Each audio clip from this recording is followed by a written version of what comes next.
Hello student. ਸੋ ਕਿਵੇਂ ਹੋ ਸਾਰੇ? ਹੋਪ ਕਿ ਤੁਸੀਂ ਸਾਰੇ ਠੀਕ ਠਾਕ ਹੋਵੋਗੇ। ਸੋ ਅੱਜ ਅਸੀਂ ਲੈ ਕੇ ਆਏ ਹਾਂ ਤੁਹਾਡੇ ਲਈ ਇੱਕ ਬਹੁਤ ਹੀ ਇੰਪੋਰਟੈਂਟ ਪੀਐਸ ਟੈਟ ਦਾ ਟੌਪਿਕ।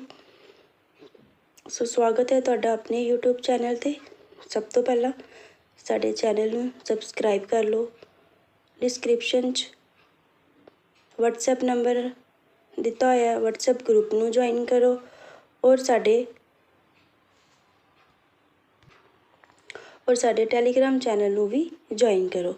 ਸੋ ਅੱਜ ਅਸੀਂ ਪੀਐਸ ਟੈਟ ਦਾ ਬਹੁਤ ਹੀ ਇੰਪੋਰਟੈਂਟ ਟੌਪਿਕ ਕਰਨ ਜਾ ਰਹੇ ਹਾਂ, ਜੋ ਕਿ ਸਾਡੇ ਟੌਪਿਕ ਦਾ ਨਾਮ ਹੈ ਕੋਲਬਰਗਸ ਦੀ ਥਿਊਰੀ ਆਫ ਮੋਰਲ ਡਿਵੈਲਪਮੈਂਟ ਕਰਾਂਗੇ ਔਰ ਅਸੀਂ ਨਾਲ ਹੀ ਕਰਾਂਗੇ ਲਿਵ-ਵਾਈਗੋਟਸਕੀ ਦੀ ਥਿਊਰੀ ਵੀ। ਸੋ ਅਸੀਂ ਬਹੁਤ ਹੀ ਵਧੀਆ ਤਰੀਕੇ ਨਾਲ ਇਸ ਥਿਊਰੀ ਨੂੰ ਕਰਾਂਗੇ। ਸੋ ਹੋਪ ਕਿ ਤੁਹਾਨੂੰ ਇਸ ਟੌਪਿਕ ਪੜ੍ਹਨ 'ਚ ਬਹੁਤ ਹੀ ਮਜ਼ਾ ਆਏਗਾ ਔਰ ਤੁਸੀਂ ਬਹੁਤ ਹੀ ਇੰਟਰਸਟ ਦੇ ਨਾਲ ਇਸ ਨੂੰ ਸਮਝੋਗੇ। ਸੋ ਇੱਕ ਇੰਪੋਰਟੈਂਟ ਗੱਲ ਜਿਹੜੀ ਤੁਹਾਨੂੰ ਕਹਿਣੀ ਸੀ ਕਿ ਸਭ ਤੋਂ ਪਹਿਲਾਂ ਸਾਡੇ ਚੈਨਲ ਨੂੰ ਸਬਸਕ੍ਰਾਈਬ ਕਰੋ। ਵੀਡੀਓ ਤੁਹਾਨੂੰ ਪਸੰਦ ਆਉਂਦੀ ਹੈ ਤਾਂ ਵੀਡੀਓ ਨੂੰ ਸ਼ੇਅਰ ਕਰੋ ਐਂਡ ਲਾਈਕ ਕਰੋ ਔਰ ਬੈਲ ਆਈਕਨ ਜ਼ਰੂਰ ਦਬਾਓ ਤਾਂ ਜੋ ਤੁਹਾਨੂੰ ਅਪਡੇਟਸ ਮਿਲ ਸਕੇ ਔਰ ਤੁਸੀਂ ਵੀਡੀਓਜ਼ ਨੂੰ ਚੈੱਕ ਕਰ ਸਕੋ ਤਾਂ ਜੋ ਤੁਹਾਡੀ ਤਿਆਰੀ ਵਧੀਆ ਤਰੀਕੇ ਦੇ ਨਾਲ ਹੋ ਸਕੇ। ਸੋ ਸਟੂਡੈਂਟਸ, ਅਗਰ ਤੁਸੀਂ ਨੋਟਸ ਲੈਣਾ ਚਾਹੁੰਦੇ ਹੋ ਤਾਂ ਡਿਸਕ੍ਰਿਪਸ਼ਨ ਵਿੱਚ ਲਿੰਕ ਹੈ, ਤੁਸੀਂ ਨੋਟਸ ਵੀ ਲੈ ਸਕਦੇ ਹੋ ਔਰ ਅਸੀਂ ਇਹ ਤੁਹਾਡੇ ਲਈ ਨੋਟਸ ਬਹੁਤ ਹੀ ਵਧੀਆ ਤਰੀਕੇ ਦੇ ਨਾਲ ਬਣਾਏ ਹੋਏ ਨੇ। ਸੋ ਤੁਹਾਡੇ ਐਗਜ਼ਾਮ ਦੇ ਵਿੱਚ ਤੁਹਾਡੇ ਲਈ ਬਹੁਤ ਹੀ ਹੈਲਪਫੁਲ ਹੋ ਸਕਦੇ ਹਨ। ਅਸੀਂ ਇਹ ਟੌਪਿਕ ਬਹੁਤ ਹੀ ਵਧੀਆ ਤਰੀਕੇ ਦੇ ਨਾਲ ਕਰਾਂਗੇ।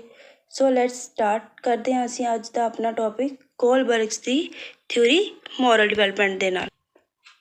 ਸੋ ਸਟੂਡੈਂਟਸ, ਕੋਲਬਰਗ ਨੇ ਨੈਤਿਕ ਵਿਕਾਸ ਦਾ ਸਿਧਾਂਤ ਦਿੱਤਾ ਸੀ। ਇਸ ਸਿਧਾਂਤ ਦੇ ਵਿੱਚ ਉਹਨਾਂ ਨੇ 3 ਲੈਵਲ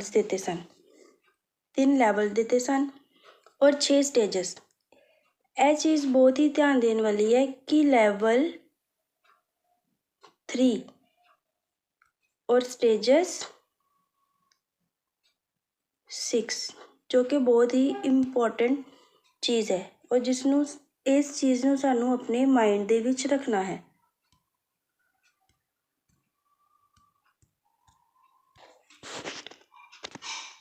ਕੋਲਬਰਗ ਨੇ 3 ਲੈਵਲ ਦਿੱਤੇ। First pre conventional level, second conventional level ਔਰ ਥਰਡ ਜਿਹੜਾ ਲੈਵਲ ਹੈ ਪੋਸਟ ਕਨਵੈਨਸ਼ਨਲ ਲੈਵਲ। ਔਰ ਇਸ ਲੈਵਲਸ ਨੂੰ ਅੱਗੇ ਫਰਦਰ ਸਟੇਜਸ ਦੇ ਵਿੱਚ ਡਿਵਾਈਡ ਕੀਤਾ ਗਿਆ ਹੋਇਆ।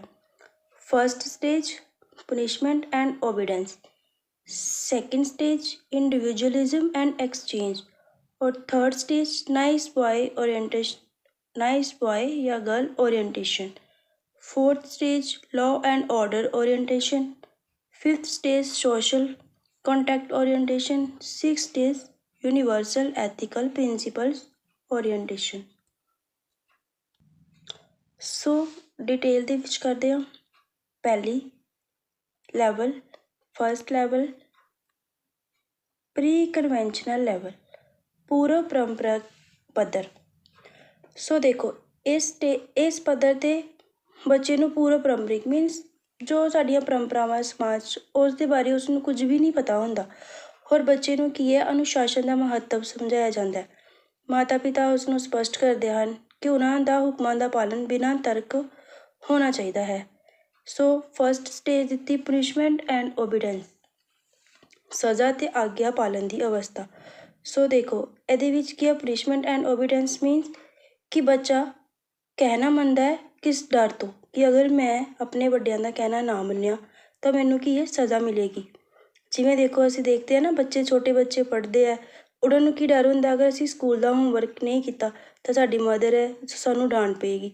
ਸੋ ਉਸ ਡਰ ਦੇ ਨਾਲ ਹੀ ਆਪਣਾ ਜਿਹੜਾ ਕਿ ਕੰਮ ਕੰਪਲੀਟ ਕਰਦੇ ਆ ਤਾਂ ਜੋ ਮੈਂ ਸਜ਼ਾ ਤੋਂ ਬਚ ਸਕਾਂ।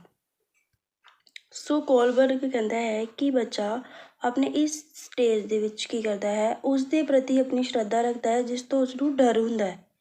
ਜਿਸ ਵਿਅਕਤੀ ਤੋਂ ਜਾਂ ਜਿਸ ਇਨਸਾਨ ਤੋਂ ਬੱਚਾ ਡਰਦਾ ਹੈ ਉਹ ਉਸਦਾ ਕਹਿਣਾ ਮੰਨਦਾ ਹੈ।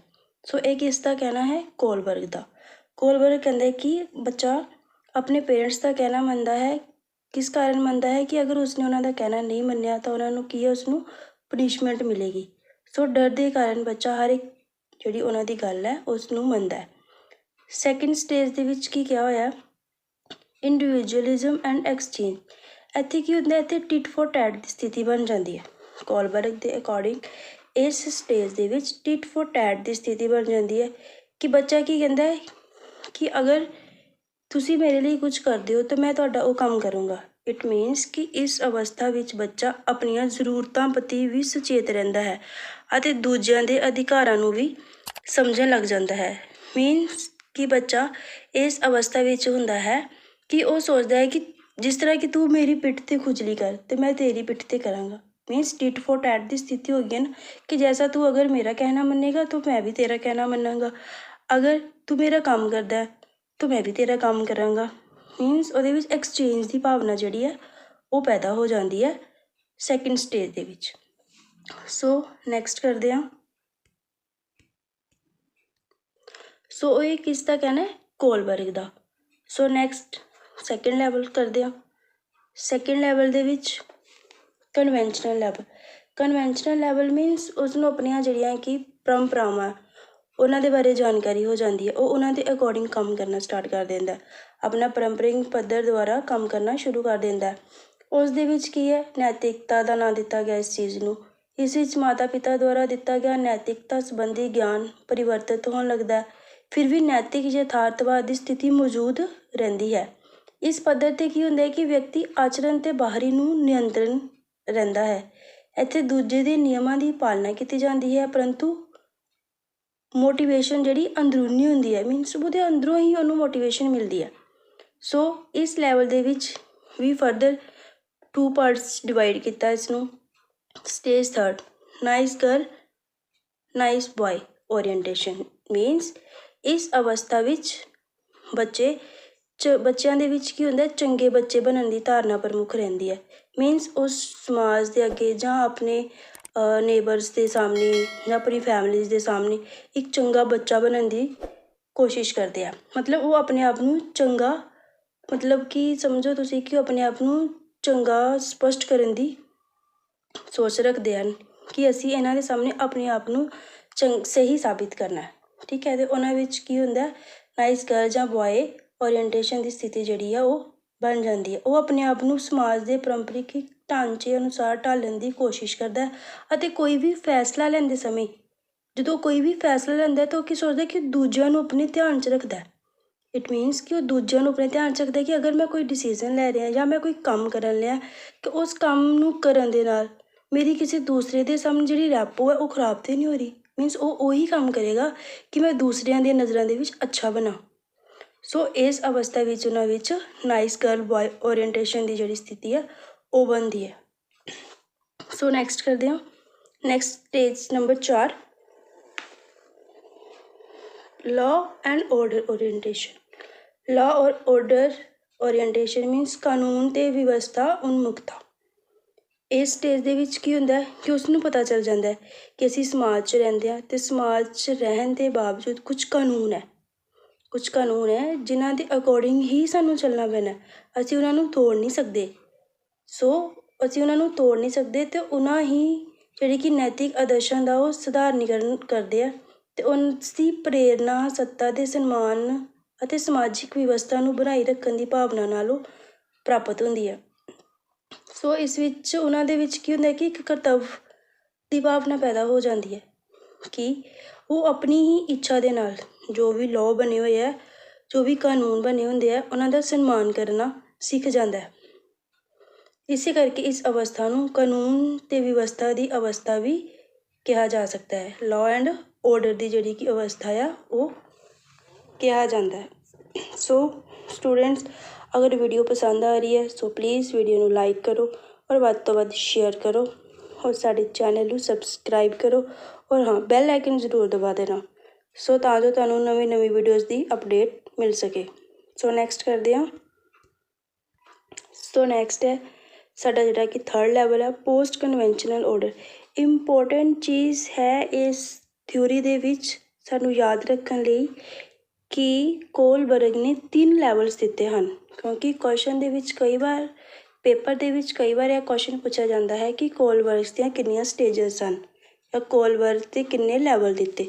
ਸੋ ਅਸੀਂ ਕਈ ਵਾਰ ਗਲਤੀ ਦੇ ਨਾਲ 6 'ਤੇ ਵੀ ਟਿਕ ਕਰ ਦਿੰਦੇ ਹਾਂ, ਬਟ ਅਗਰ ਲੈਵਲ ਪੁੱਛੇ ਜਾਣ ਤਾਂ ਅਸੀਂ 3 ਦੱਸਣੇ ਆ, ਅਗਰ ਸਟੇਜਸ ਪੁੱਛੇ ਜਾਣ ਤਾਂ 6 ਸਟੇਜਸ 6। ਸੋ ਨੈਕਸਟ ਕਰਦੇ ਹਾਂ ਪੋਸਟ ਕਨਵੈਨਸ਼ਨਲ ਆਰਡਰ। ਇਸ ਦੇ ਵਿੱਚ ਕੀ ਹੁੰਦਾ ਹੈ ਕਿ ਇਸ ਸਥਿਤੀ 'ਤੇ ਆ ਕੇ ਵਿਅਕਤੀ ਦੇ ਅੰਦਰ ਕੀ ਹੈ, ਆਪਣੇ ਅੰਦਰੋਂ ਹੀ ਪੱਧਰ ਨਿਰਧਾਰਨ ਦੀ ਪ੍ਰੇਰਨਾ ਲੈਂਦਾ। ਮੀਨਸ ਕਿ ਬੱਚਾ ਆਪਣੇ ਅੰਦਰੋਂ ਹੀ ਪ੍ਰੇਰਨਾ ਲੈਂਦਾ ਕਿ ਉਸ ਨੂੰ ਕਿਸ ਅਨੁਸਾਰ ਕੰਮ ਕਰਨਾ ਹੈ। ਉਹ ਆਪਣੇ ਨੈਤਿਕ ਮੁੱਦਿਆਂ ਵਿੱਚ ਅੰਦਰੂਨੀ ਚਿੰਤਨ ਪ੍ਰਕਿਰਿਆ ਦੇ ਆਧਾਰ 'ਤੇ ਫੈਸਲਾ ਲੈਂਦਾ। ਉਸ ਦੇ ਵਿੱਚ ਖੁਦ ਮੁਖਤਾਰ ਨੈਤਿਕ ਸਿਧਾਂਤਾਂ ਤੋਂ ਜ਼ਿਆਦਾ ਜ਼ੋਰ ਹੁੰਦਾ ਹੈ, ਜਿਨ੍ਹਾਂ ਦਾ ਆਧਾਰ 'ਤੇ ਲਾਗੂ ਕਰਨ ਵਧੇਰੇ ਪ੍ਰਮਾਣਿਤ ਹੁੰਦਾ ਹੈ। ਇਸ ਅਵਸਥਾ ਦੇ ਵਿੱਚ ਉਹਨਾਂ ਨੇ ਸਟੇਜ ਨੰਬਰ ਸਾਡੀ 5ਵੀਂ ਹੈਗੀ social contract and individual rights. Individual rights means ਉਹ ਆਪਣੇ ਅਧਿਕਾਰਾਂ ਦੇ ਪ੍ਰਤੀ ਸੁਚੇਤ ਹੋ ਜਾਂਦਾ ਕਿ ਸਮਾਜ ਦੇ ਵਿੱਚ ਜੋ ਕੁਝ ਕਾਨੂੰਨ ਬਣੇ ਹਨ ਜਾਂ ਸਮਾਜ ਵਿੱਚ ਰਹਿੰਦੇ ਹੋਏ ਅਗਰ ਉਸ ਨਾਲ ਕੁਝ ਗਲਤ ਹੋ ਰਿਹਾ ਤਾਂ ਉਸ ਕਾਨੂੰਨ ਨੂੰ ਬਦਲਿਆ ਜਾ ਸਕਦਾ ਹੈ। ਠੀਕ ਹੈ, ਉਹ ਆਪਣੇ ਬਾਰੇ ਸੋਚਦਾ ਹੈ, ਆਪਣੇ ਅਧਿਕਾਰਾਂ ਦੇ ਬਾਰੇ ਸਮਝਦਾ ਹੈ ਕਿ ਅਗਰ ਉਸਦੇ ਨਾਲ ਕੁਝ ਗਲਤ ਹੋ ਰਿਹਾ ਜਾਂ ਕੁਝ ਹੋ ਰਿਹਾ ਹੈ, ਕੋਈ ਉਸਦੇ ਜਿਹੜੇ ਕਿ ਅਧਿਕਾਰ ਹੈ ਉਹਨਾਂ ਦੇ ਅਧਿਕਾਰਾਂ ਦਾ ਹਨਨ ਕਰ ਰਿਹਾ ਹੈ, ਤਾਂ ਉਹ ਉਹਨਾਂ ਅਧਿਕਾਰਾਂ ਨੂੰ ਬਦਲ ਸਕਦਾ ਹੈ। ਉਸ ਕਾਨੂੰਨ ਨੂੰ ਬਦਲਿਆ ਜਾ ਸਕਦਾ ਹੈ ਜਿਸ ਨਾਲ ਉਸ ਪਰਸਨ ਦਾ ਨੁਕਸਾਨ ਹੋ ਰਿਹਾ ਹੈ। ਸੋ ਨੈਕਸਟ ਕਰਦੇ ਹਾਂ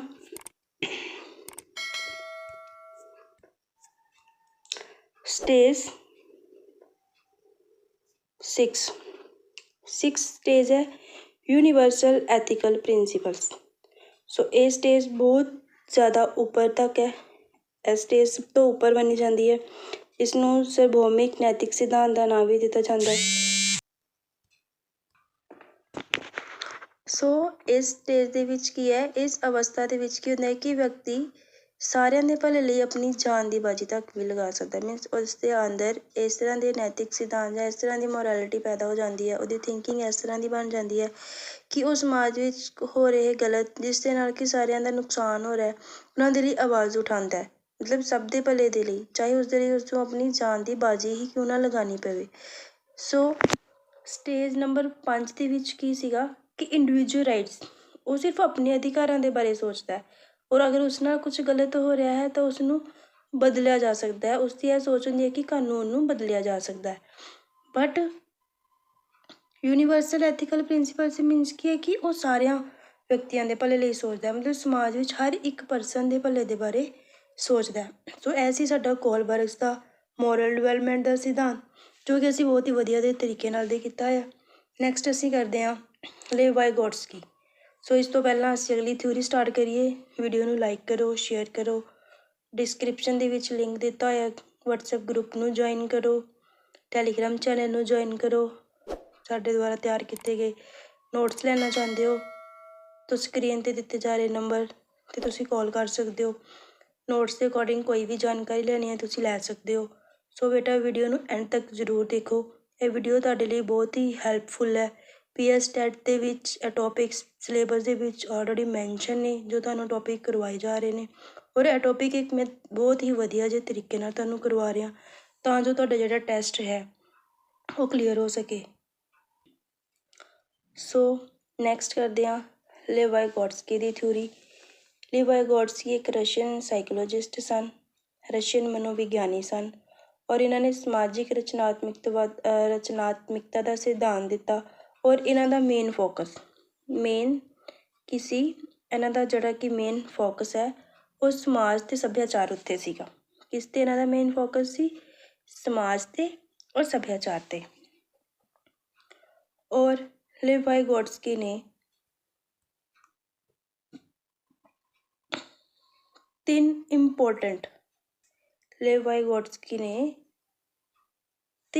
ਇੰਪੋਰਟੈਂਟ ਆਸਪੈਕਟਸ ਦਿੱਤੇ ਸਨ ਆਪਣੀ ਥਿਊਰੀ ਦੇ ਵਿੱਚ। First aspect social interaction, second language, third culture. ਇਸ ਚੀਜ਼ ਨੂੰ ਹਮੇਸ਼ਾ ਬੇਟਾ ਆਪਣੇ ਮਾਈਂਡ ਦੇ ਵਿੱਚ ਰੱਖਣਾ ਹੈ ਤੁਸੀਂ ਕਿ ਜਦੋਂ ਵੀ ਬਾਏ ਗੋਟਸਕੀ ਦੀ ਥਿਊਰੀ ਪੁੱਛੀ ਜਾਂਦੀ ਹੈ ਤਾਂ ਉਹਨਾਂ ਦੀ ਥਿਊਰੀ ਵਿੱਚ SLC ਤੁਸੀਂ ਇਹ ਤਿੰਨੋਂ ਨਾਮ ਯਾਦ ਰੱਖਣੇ। S means social interaction, L means language ਔਰ SC ਤੋਂ ਕਲਚਰ।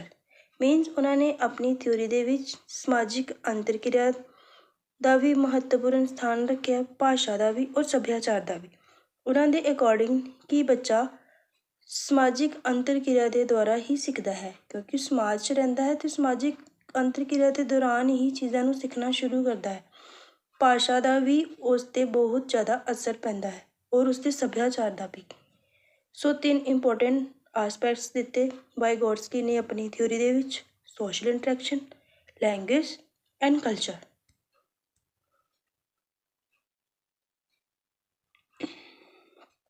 ਨੈਕਸਟ, ਵਾਈਗੋਟਸਕੀ ਅਤੇ ਭਾਸ਼ਾ। ਵਾਈਗੋਟਸਕੀ ਐਂਡ ਲੈਂਗੁਏਜ। ਵਾਈਗੋਟਸਕੀ ਨੇ ਆਪਣੀ ਥਿਊਰੀ ਦੇ ਵਿੱਚ ਲੈਂਗੁਏਜ ਨੂੰ ਵੀ ਇੰਪੋਰਟੈਂਟ ਸਥਾਨ ਦਿੱਤਾ।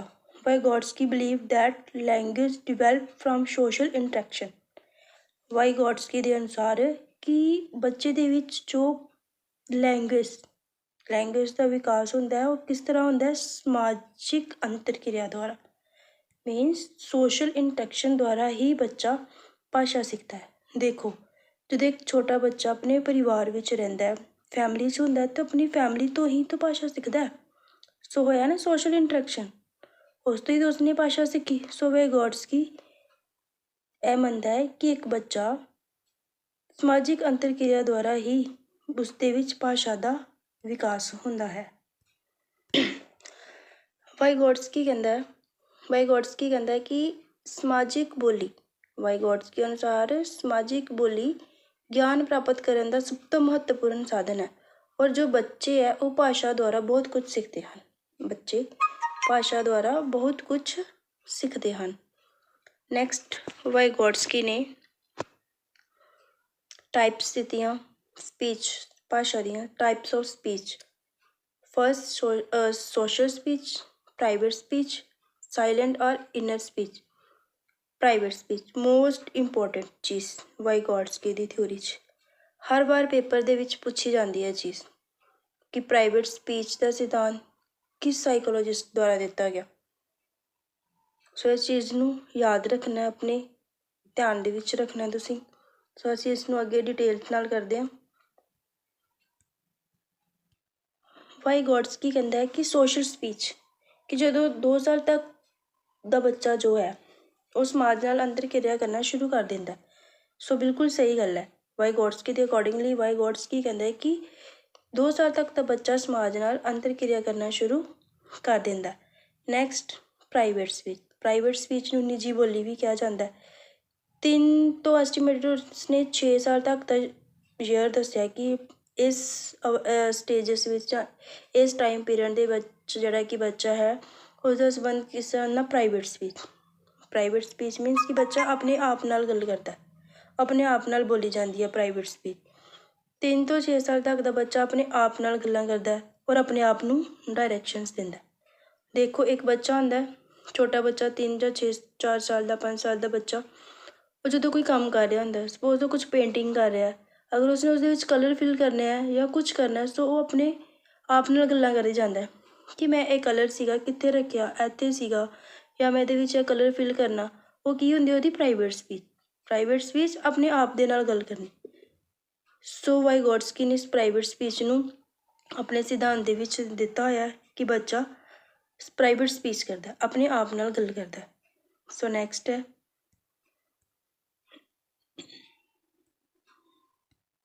ਸਾइलेंट और inner speech.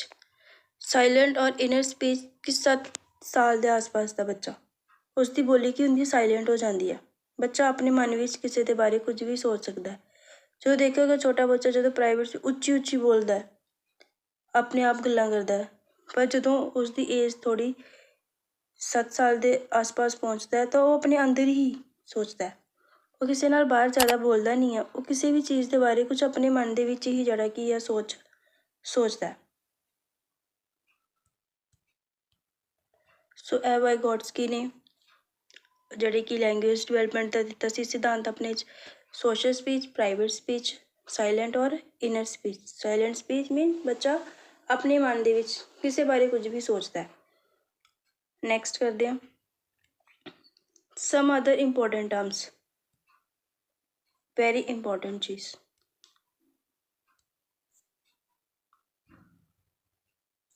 some other important terms। ਵਾਈਗੋਟਸਕੀ ਨੇ ਆਪਣੇ ਸਿਧਾਂਤ ਦੇ ਵਿੱਚ ਕੁਝ ਇੰਪੋਰਟੈਂਟ ਟਰਮਸ ਦਿੱਤੀਆਂ। ZPD,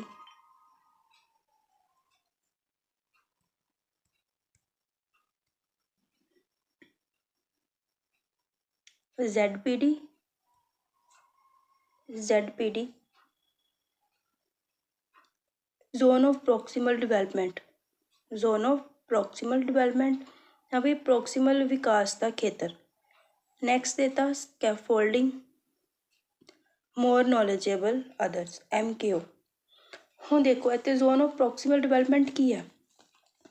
ਜ਼ੋਨ ਆਫ ਪ੍ਰੋਕਸੀਮਲ ਡਿਵੈਲਪਮੈਂਟ ਹੈ, ਸੋ ਸਪੋਜ਼ ਕਰੋ ਇਹ ਉਹਦਾ ਜ਼ੋਨ ਹੈ ਡਿਵੈਲਪਮੈਂਟ ਦਾ, ਇਹ ਕੀ ਉਹਦਾ ਜ਼ੋਨ ਹੈ ਡਿਵੈਲਪਮੈਂਟ ਦਾ, ਔਰ ਉਸ ਦੇ ਅੰਦਰ ਇਹ ਉਹਦਾ ਡਿਵੈਲਪਮੈਂਟ ਇਸ ਚੀਜ਼ ਤੱਕ, ਮਤਲਬ ਅਗਰ ਬੱਚਾ ਇੱਥੇ ਹੈ ਤਾਂ ਉਹ ਖੁਦ ਉਸ ਕੰਮ ਨੂੰ ਕਰ ਰਿਹਾ, ਉਸ ਕੰਮ ਨੂੰ ਕਰ ਰਿਹਾ, ਪਰ ਜਦੋਂ ਬੱਚਾ ਆਪਣੇ ਪ੍ਰੋਕਸੀਮਲ ਵਿਕਾਸ ਤੋਂ ਬਾਅਦ ਇਸ ਚੀਜ਼ 'ਚ ਪਹੁੰਚਦਾ ਤਾਂ ਉਸ ਨੂੰ ਕੀ ਹੈ, ਕੁਝ ਹੈਲਪ ਦੀ ਜ਼ਰੂਰਤ ਪੈਂਦੀ ਹੈ। ਸੋ ਇੱਥੇ ਜਿਹੜੀ ਉਸ ਨੂੰ ਹੈਲਪ ਦਿੱਤੀ ਜਾਂਦੀ ਹੈ ਉਹ ਕੀ ਹੈ, ਸਕੈਫੋਲਡਿੰਗ। ਉਹ ਕੀ ਚੀਜ਼ ਹੈ, ਸਕੈਫੋਲਡਿੰਗ।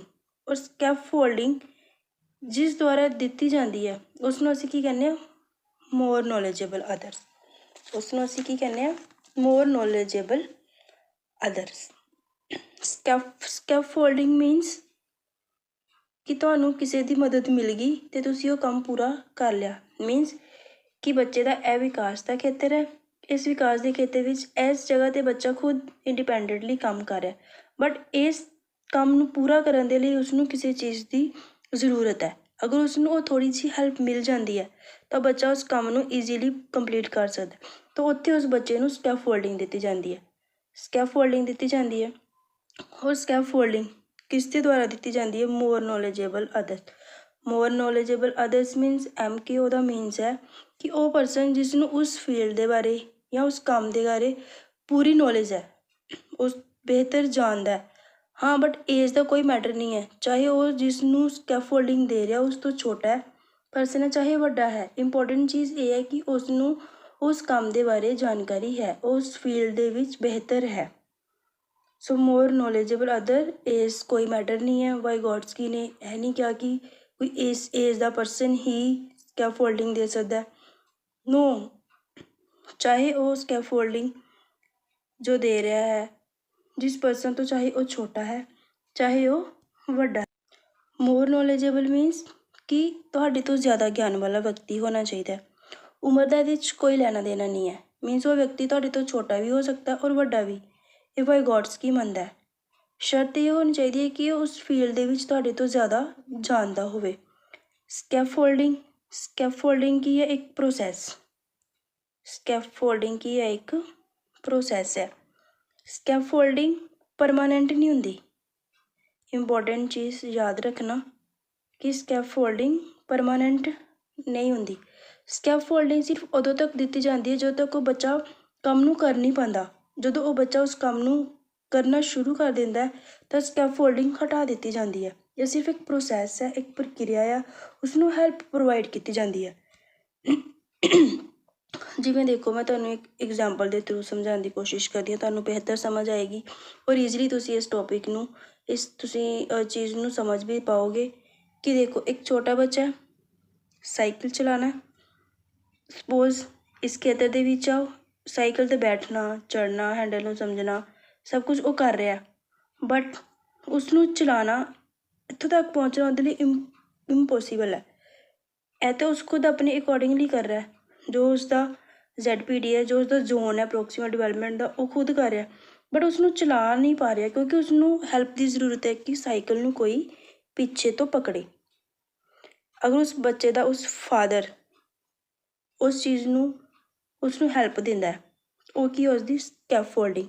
ਔਰ ਫਾਦਰ ਕੀ ਹੈ, ਮੋਰ ਨੋਲੇਜੇਬਲ ਪਰਸਨ, ਕਿਉਂਕਿ ਫਾਦਰ ਸਾਈਕਲ ਨੂੰ ਚਲਾਉਣਾ ਜਾਣਦਾ ਹੈ, ਸਾਈਕਲ ਨੂੰ ਚਲਾਉਣਾ ਜਾਣਦਾ।